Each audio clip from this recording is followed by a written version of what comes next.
Cullen, a astute WBAP listener, sent me a message that said, "Hey, Jeff, just want to let you know that I want to amend the U.S. Constitution to allow for cruel and unusual punishment for crimes committed against American citizens." Goes on to say that the illegal immigrant that set the fire to the woman on the subway, goes on to say, if found guilty, not pardoned by Joe, deserves to be staked to the ground, covered in honey, and have fire ants poured onto him. Bunch of typos through there, and he said, I hate autocorrect stuff and those typos. But Cullen, thank you very much for your message. If you'd like to interact with me, my name is Jeff. It's West Side Jeff, and for Chris Kroc, I'm across social media on Facebook, on X, on Insta, at Westside Jeff. You can also pick up the phone dial 800-288-9227, 800-288-WBAP. Cullen's talking about the story I mentioned a moment ago, and that is a story out of New York. An illegal migrant over the weekend set fire to a sleeping woman on a subway in New York and burned her.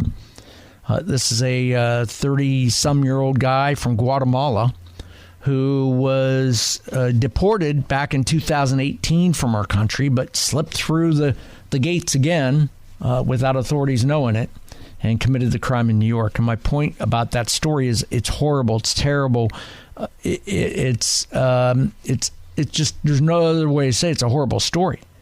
But the reason you see and hear that story across especially right-wing media is it meets a narrative. And the narrative is it's a finger-pointing incident to say to the Biden administration, aha, gotcha, see? Because you let this illegal in, this crime occurred. And that's why we can't open borders. They're right, but all it does is finger-point, meets a narrative. And I think we know the border's broken. We get it. We understand it. And all we can do is hope that President Trump changes policies and actions to start making it tougher to do that. But to me, there's bigger stories than that. And that's the one I want to talk about that occurred today with Joe Biden. And I'll get into that in about 3 minutes. But first, I got to tell you a story. My name's Jeff, and it's Westside Jeff. I was born and raised in Columbus, Ohio. I got a friend of mine that owns he's a cop, puts in 30-some hours a week in a municipality up in Columbus, and he and I still talk on a regular basis. He owns a gun store up in Columbus, Ohio. He also does a radio show up there. His name's Eric. And Eric said to me once, we were talking about stories like I'm going to talk about, and he shared the story. He was working one night as an officer on patrol in a municipality similar to a Plano or McKinney. And he was scanning the radio of the suburbs and heard radio traffic about a Walmart store that was out of his jurisdiction, that 3 folks walked into a Walmart store and literally picked up 4 or 5 big screen TVs, walked out with them, put them in a big SUV, and just drove off with them. Never paid for them. Didn't fight with anybody. Didn't do it at gunpoint. Just walked in and said, I want free TVs. Walked in, picked them up, put them in the cars, in their SUV, and took off. Well, my buddy Eric, as a police officer, was working in his own jurisdiction. He had a identification. They certainly, when the news went out for the all-city type thing up in Ohio, I said, the vehicle is X, Y, and Z, don't have the license plate, but here's, 3 occupants, a bunch of big screen TVs in there. It's a Ford something, a white, like a Expedition or something like that. And my buddy Eric says, so he's working in a jurisdiction about 3 miles from that Walmart. He said, Jeff, I'm sitting there as this is all going down, and I see this white SUV drive by, and I see stuff sticking out of the back, and I'm like, oh, crap, that's that vehicle. Now, it's not his jurisdiction, but he decided, you know what, I'm going to get in behind this vehicle, see what happens, and if I have probable cause to pull them over. So he gets in behind them, and they spot him. They know what's going on. They know Eric and his police car is behind him. They start weaving in and out of traffic, trying to get in different lanes, trying to go. The vehicle gets to the left lane to go around a car in front of them and gets back in the right lane, trying to shake off the police car. And they're using their turn signals in and out of traffic so they don't get pulled over for that. They stop for a stop sign. They stop for a red light. And all the while, my buddy Eric, who's a police officer, gets on his radio and says, hey, I got the vehicle you're looking for. I'm not the officer that can necessarily pull him over because it's not my jurisdiction, but I'll stay behind him and keep an eye on him. As time went on, Eric tells me they finally decided to gun it and try to evade him. And they darted into an apartment complex and made a lot of lefts and rights in an area where they thought they could shake him. And finally, Eric felt that they ran a stop sign. They didn't stop on a four-way. They pulled over the stop. He had plenty of probable cause to pull him over. So he hits his lights. He calls for backup because he's not sure what he's going to get into. So this is a friend of mine, Eric. He's a police officer up in the state of Ohio. He tells me the story. He pulls over a vehicle with 3 people in it who had just stolen a bunch of big screen TVs from Walmart. He's not sure, and it was at nighttime. So put yourself in the seat of a police car. You pull over a vehicle with 3 people in it. It's nighttime. You're in a darkened area of apartment complex where you finally pull them over. You hit your lights, pull them over. What do? How do you handle that? You're the cop. What do? How are you going to handle that? So he calls for backup. He kind of sits in his police car for an extra 20, 30 seconds like he's running a license plate, and he did. And he tells me, Jeff, I'm sitting there not knowing what I'm going to get into. Am I going to get out of the car? I'm going to have to pull my pistol on him, at least hold my pistol, because for all I know, these are bad people carrying guns, and something really bad's going to happen. And I don't have backup immediately with me. I'm the only cop there. There's no other cops around. I'm just kind of biding time, hoping I get some support because I don't want to have to and he's a one-man car. I don't have a partner, he said. I don't want to be the one guy to get out, go up to this vehicle with these TVs in it. And I'm sure that's who I pulled over. I don't want to be the officer, one guy against 3, not knowing what I'm going to get into. So we start talking it through. I'm like, okay, so the 3 guys go into Walmart. They steal a bunch of big screen TVs. They walk out without paying for them. They put them in their vehicle, and they race off. No guns are used. They just defy life, take the TVs to their mind. He happened to be the right place, right time, identifies them. They try to shake him. They try to lose him.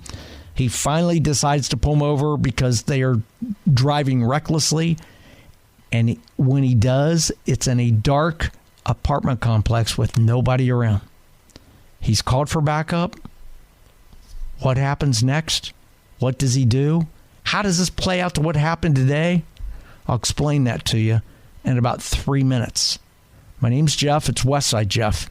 In for Chris Crock on News Talk 820 and 93.3 FM, WBAP.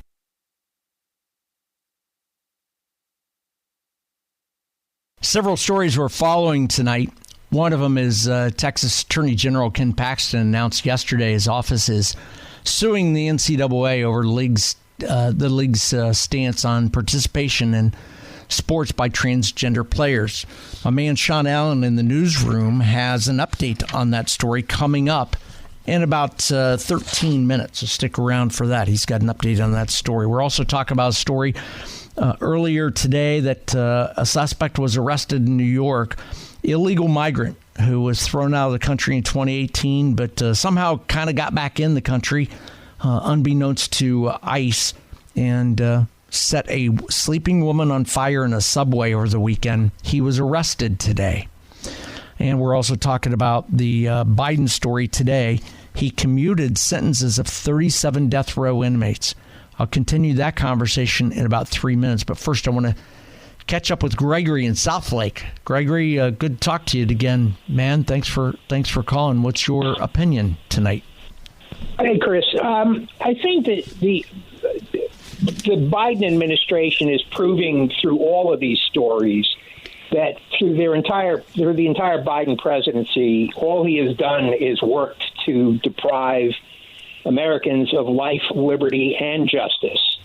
The lack of enforcement of our immigration laws leads to things like happened in New York, and the commutations just deprive the families of the victims of the justice that they so rightly deserve.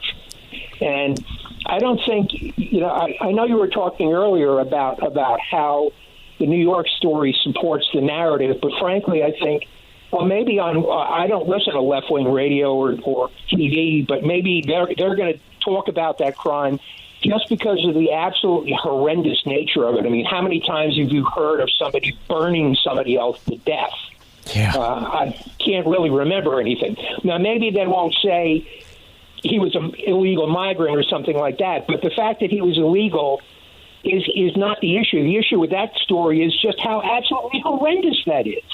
And him being an illegal is icing on the cake or the cherry on top for the Biden's activities promoting illegal crime in this country. Okay, but the whole narrative is Biden has just done nothing to help Americans, and on his way out, he's trying to be more destructive by depriving these victims of justice, the justice of execution of these people who had received the death penalty. Spot on, Gregory. As always, spot on, man. Thank you for listening, and thank you for your opinion. I appreciate it very much. That's Gregory from South Lake. If you'd like to weigh in, 800-288-9227. It's 800-288-WBAP. I'm also across social media at Westside Jeff. I mentioned a moment ago about the story about a buddy of mine who's a police officer up in Columbus, Ohio, in one of the suburbs. And as the story goes, he was on patrol in his suburb when he heard across the police radio about three guys going into a super Walmart store, stealing a bunch of big screen televisions and just picking them up, walking out, not paying for them, didn't flash weapons or anything, just stole them, shoplifted, just carried them out, put them in a big SUV and took off. The police report went out across the city that had happened. They had a description of the vehicle. It was a big white Ford SUV. My buddy Eric was on patrol as a police officer in a neighboring district, and he's the one that came across him. He was sitting there, and they went by him, and he's like, oh, crap. He immediately radioed and said, I think I got that vehicle. And at that point, he got behind him, started following them. They realized what was going on. They tried to shake him and gun it and lose him.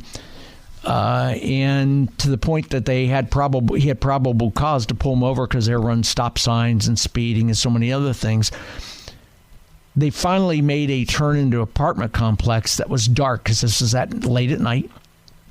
And he was a police officer in the vehicle, only one cop in that vehicle. He had no backup, no support, nothing. And all he could think about was, I don't know what I'm going to run into. You got these three guys in a big SUV. I can't see in the SUV because of the TVs in the back covering it up and because it's dark. And I could be putting my life in jeopardy to go up to this vehicle and to positively identify these are the three that stole the TVs and to arrest them. And it's me against three guys. He called for backup. He finally gets out of the vehicle. He starts to walk up to their vehicle just as the backup started to show up with lights on. So at this point, if the bad guys were going to do anything, they couldn't do anything because there was backup there. So what happened? Eric had him get out of the vehicle. The backup cops came in also. They positively identified them. They arrested them. It was Columbus City Police. Again, I'm born and raised in Columbus, Ohio, so it was Columbus City Police that did that. And there were about 5 or 6 Columbus police cars, and the police helicopter was there. And Eric, my buddy, the police officer in a different district, sat off to the side and let the Columbus cops take over because it was their jurisdiction. So he's sitting there writing up his report, and all of a sudden, in the middle of him doing a report, he notices that the police officers all let the three guys go. The three guys get in the three guys, they take the TVs out of the vehicle. They set them off to the side. The three guys get back in their vehicle and take off. And the cops just sit there. Well, Eric's 50 yards away from him. He gets out of the car, walks over and says, "What the heck's going on here?" And they said, "We'll let him go."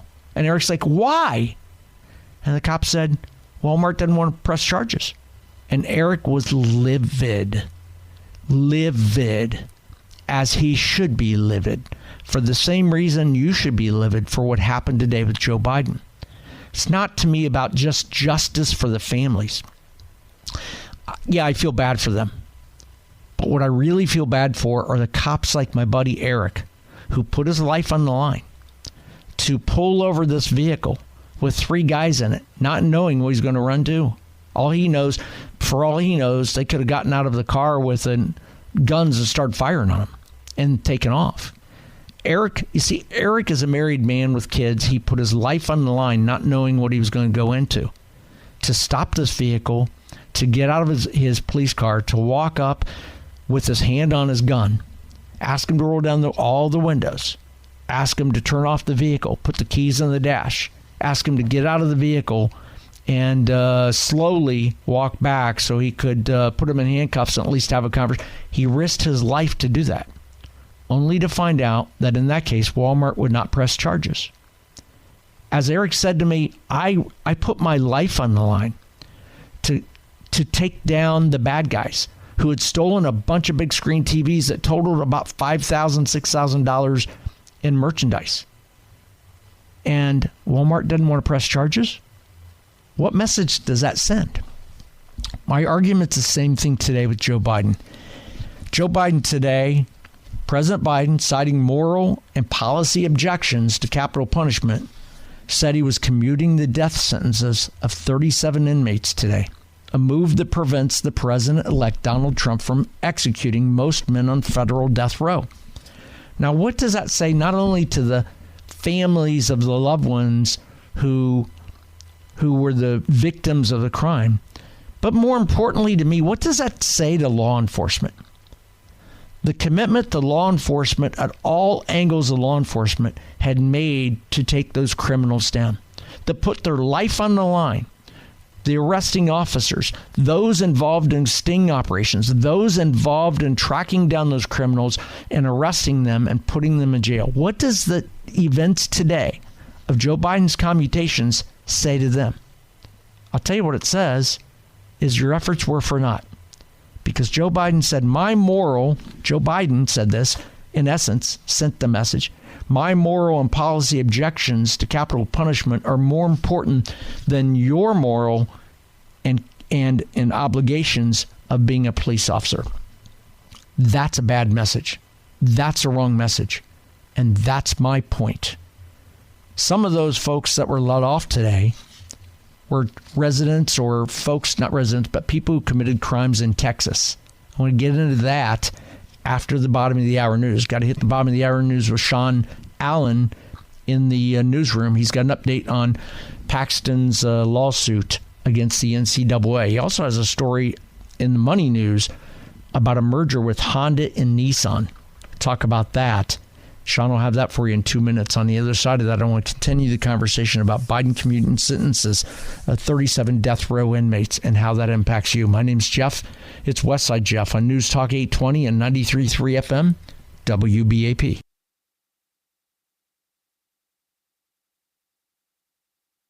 Westside Jeff sitting in for Chris Kroc. Chris is back on January 2nd. I'll be here until then. Tomorrow night, we'll be carrying the Christmas music. Same with Christmas night. I'll be back on Thursday and Friday night. And then next week, Monday, Tuesday, Wednesday. Chris will be back Thursday of next week. In the meantime, he's filling in early in the day, I think, for Casey on this radio station. So you can hear Chris earlier in the day. Westside Jeff in for Chris right now. Following a bunch of stories, and my man Sean Allen in the newsroom doing a great job of keeping us up to speed on things. He mentioned a moment ago the story about the possible merger between Honda and Nissan. It's interesting as the automobile business changes, you're going to see more of those kinds of things. I hear from a friend of mine inside the business that says what used to be Chrysler Dodge, it's now Stellantis, is really, really on the ropes and has a real significant problem. So look for news for that to hit over the weeks to come, probably too. But in the meantime, Nissan and Honda exploring a merger. Ken Paxton was on earlier today with the James Show, talking about his suit against the NCAA. Another story I'm following is Bill Clinton has been admitted to the hospital with a fever. Now, one of the things I know is you don't get admitted to a hospital just because you have a fever. You get admitted to the hospital because they don't know what's wrong with you and you're really sick, that it could be fatal. Going to be interesting to see what that's all about as time goes. So that's on the hush-hush so far. There's more to that story. Time will tell over the next couple days. Also talking about the story about Joe Biden commuting sentences of 37 death row inmates today. That story impacts you and me more significantly than any other story we may talk about because it sends a message to law enforcement. Think about all the law enforcement officers, those in law enforcement from local municipalities like the Dallas Police or McKinney or Plano or Southlake. Pick a city, pick a community, all the way up to state police and federal law enforcement agencies, all the different entities that put their lives on the line to take down those death row inmates. Those death row inmates, these are not guys that just stole something out of the corner candy store. These are not folks that just busted into a car and stole your iPad. These are hardened criminals that have committed serious federal crimes that are on death row. And Joe Biden today, citing his moral and policy objections to capital punishment, said he was commuting the death sentences of 37 inmates, a move that prevents President-elect Donald Trump from executing most of those men on death row. There are 40 men right now on death row across this country in federal corrections institutes. Joe Biden just pardoned 37 of them. 37 of them. Pretty significant. Love to hear your opinion on that, your take on that. You can hit me up across social media at Westside Jeff, or pick up a phone and talk to Garrett. It's my producer tonight, Garrett Tarango. You can talk to him and then me at 800-288-9227. That's 800-288-WBAP, like Ron from Cleburne. Ron, thanks for listening and thanks for calling. You're on with Jeff. Yes, I wanted to tell you about a famous quote that Obama once said. And he said that never underestimate the ability of Joe Biden to F things up. And I had to clean it up for radio. But thank you. That's a direct quote. Thank you. And he's right. And yep. Time after time he's done it. Absolutely. Ron, thank you for calling. I appreciate you calling and sharing that, and I appreciate, most importantly, you cleaning that up. But that's spot on, no doubt about it. Mrs. Westside Jeff today, late tonight, before I came down to the station, said, "What is he thinking? What's behind this?" And I said to her, that was about an hour and a half before I went on the air, so it was right before I came down to the station. And I said, you know what? I got to process this one because I'm not totally sure. I really don't know. I can read through the tea leaves. Joe Biden said today, his comment about commuting the sentences of 37 death row inmates. There are 40 death row inmates on the federal death row. There are additional death row inmates within the ranks of military, but 40 in death row. Federal death row. Joe said today, he said, "Make no mistake, I condemn these murderers, grieve for the violence of their despicable or the victims of their despicable acts, and ache for all the families who have suffered unimaginable and irreparable loss." Joe Biden goes on to say, also, he says, I am more convinced than ever that we must stop the use of the death penalty at the federal level. In good conscience, I cannot stand back and let an administration resume executions that I halted. Now, 37 men, all convicted of murder, will serve life imprisonment without parole, thanks to Joe Biden. All I could think about is, when it comes to this, is, first of all, I've talked about this before. Joe Biden, his last month is going to be about one thing, and that is Trump-proofing his administration.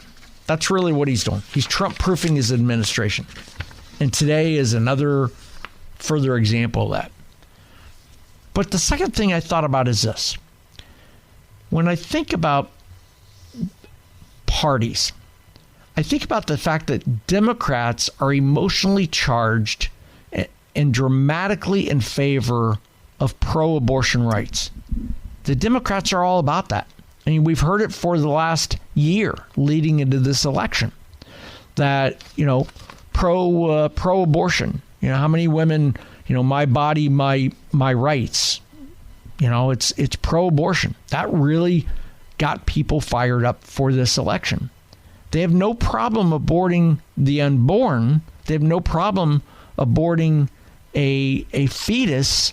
They have no problem with killing a fetus, yet Joe Biden vehemently disagrees with the death penalty. Isn't that an oxymoron?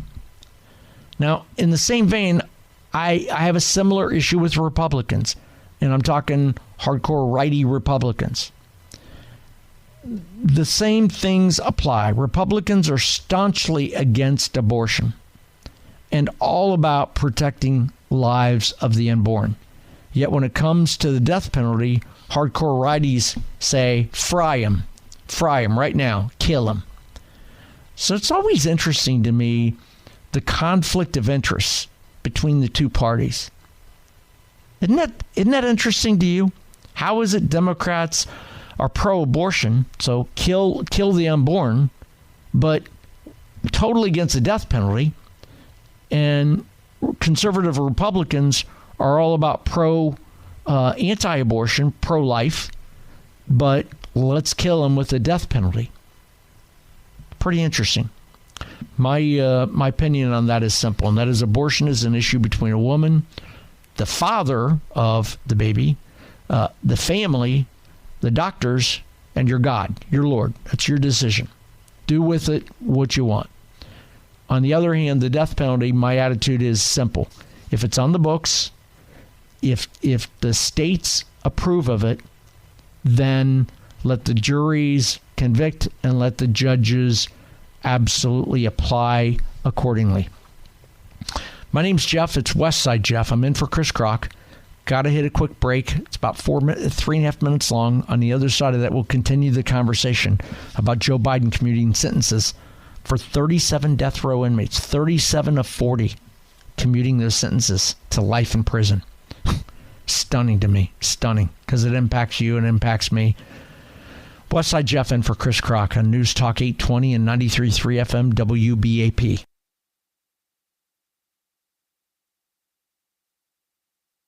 I'm telling you, he's Trump-proofing his administration. He's Trump-proofing his agenda, trying to save face with his policies. I don't know what he's doing. I got to think about this thing over the next couple of days to try to figure out what Joe Biden's doing with commuting sentences of 37 death row inmates today. It really stuns me. Something else that caught my eye, I want to talk about after the top of the hour news. News is coming up in 12 minutes. On the other side of that, I want to talk about is, and Sean Allen has a story coming up in the newscast, by the way, in 12 minutes. The Trump talked over the weekend at a speech about the Panama Canal in Greenland and talked about taking it back. And when I saw the clips of that on news, the long form news programming of what he said, and I went, what? We got big problems. Why are we worried about that? Then I spent quite a bit of time yesterday and today doing some research, and I get it now. I'll explain it to you after the top of the hour news. Sean Allen with that story, top of the hour in 12 minutes.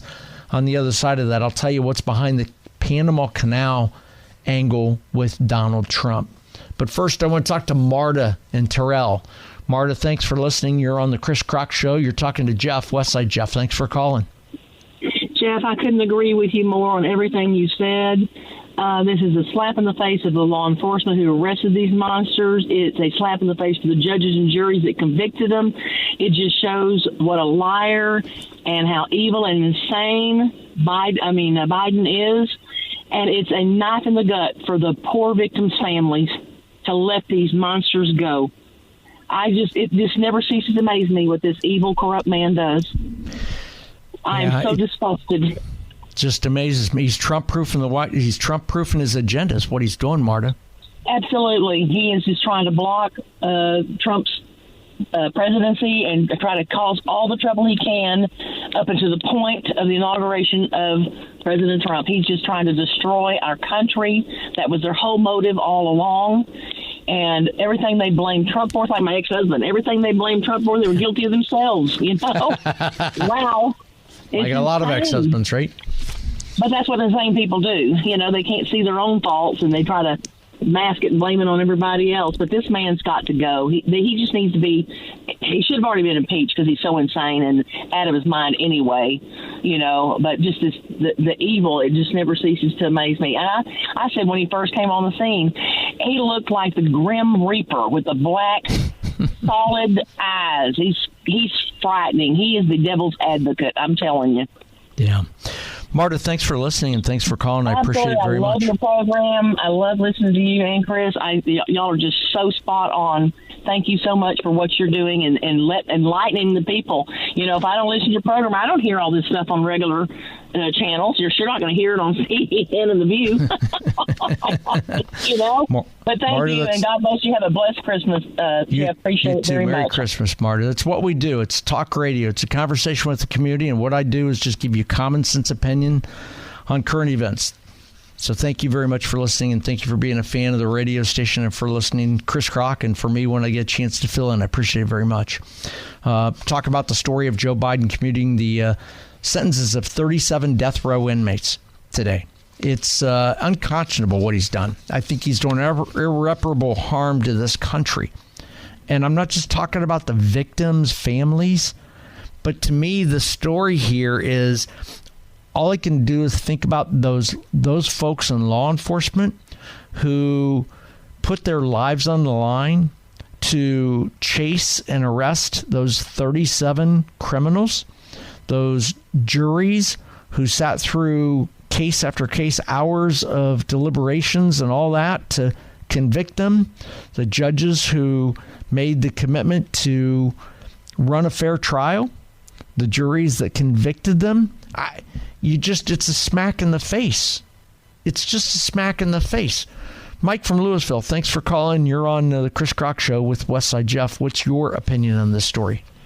Jeff, I don't think it's Biden. Biden can't remember what his favorite flavor of ice cream is. Who's behind who's making these picks? Who in the administration is picking these people sentences to commute? Who's in control behind the scenes? It's not Joe. Joe's got the rubber stamp on it. He's the one getting the blame for it. But who's in the background that's making these decisions? What do you think? Who? What's your opinion? Well, Obama's third term. That's the only thing I can think of. Who else would have the power to wield behind Joe Biden's back? I think it's the party. I think it's fundraisers. I think it's certainly Biden or Obama. Yes. What's interesting to me on this story, Mike, is I wonder how many people, I'd love to be a fly on the wall within the White House and the walls of Congress. I wonder how many people knew Biden was going to do this. Or was this a tight kept secret of 5 people? And I'll be interested to see how the history books record it, because I'm with you on that. I'm sure that there will be a tell-all book. Somebody's going to make their 15 cents off this after this administration is over, and then maybe we'll find out. Maybe we'll never really find out. It's just really aggravating because it's not Joe. Joe's been out of the loop for the last 4 years, but I'd love to know who's in the background that's making all these decisions. I think we'll find out hopefully at some point in time in our lifetime. I don't know when, but it's certainly begs. You got to ask that question, right? You got to ask that question. I agree. Again, right, Joe Biden, thanks for listening. I appreciate your thoughts. Biden commuted death sentences of 7 people charged with crimes in Texas. So there's 7 Texans, 7 folks convicted in this state that Joe Biden commuted their sentence. I went through and read up as much as I could about them. All of them were killers and multiple crimes. And to think that Joe Biden is letting them off the hook with no ramifications, it's just mind-blowing. It's the damage he's done to law enforcement, to the judicial system, and to our country, and how it's going to impact us in the long run is lengthy. And to think that a police officer somewhere put their life on the line to track down these 37 people and arrested them and put their life on the line, and now Joe Biden's letting them off, is a crime. That's a crime. My name's Jeff. It's Westside Jeff. Coming up after 2 minutes, I got Sean Allen in the newsroom. He'll be talking about the story about Trump and his announcement yesterday or Saturday about the Panama Canal. I did a lot of research on that and read up on it to see what's behind that. And it's interesting what I found. I'll tell you what I found after the top of the hour news. Westside Jeff in for Chris Crock on News Talk 820 and 93.3 FM WBAP.